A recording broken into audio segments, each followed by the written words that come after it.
You've heard of Ron Wright, right? Oh, of course, yeah. Ron Wright, right? Mm-hmm.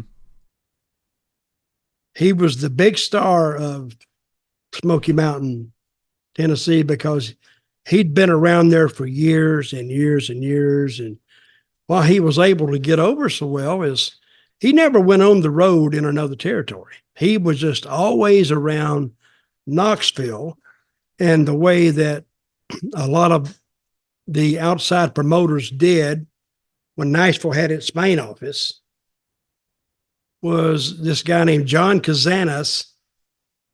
He owned the Knoxville area. He was like the promoter there, and he would use Nashville talent, and he had his own TV.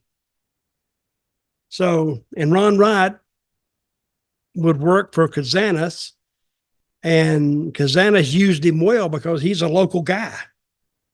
I mean, he didn't have to chase him down, and he knew when he booked him in something, he'd be there.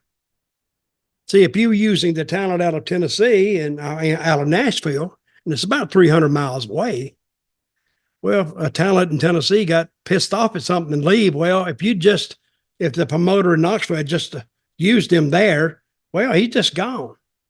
But he would keep his local talent around, so he had something to fall back on. But that Ron Wright was over, and he had a twin brother named Don. It was Ron and Don Wright. But his big claim to fame, he had some brass knuckles.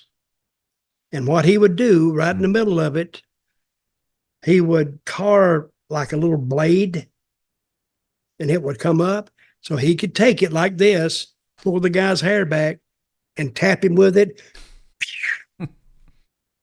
Blood all over the place. So he gave it to me one night. I knew nothing about the little raised area, like a little sharp area in the middle.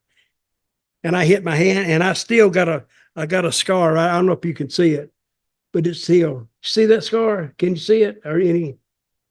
Maybe. Anyway, but that's what I did. And I'm walking around bleeding from my hand. People say, "What happened? What happened? How'd you do that?" It's bleeding like a son of a gun. You know, to get your hand to bleed is kind of a bad cut.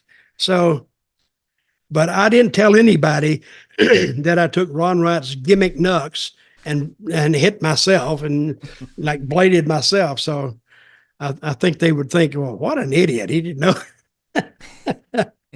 But I didn't. But anyway, Ron Wright and Cornette inherited him, and they did a lot of stuff, good stuff with Ron.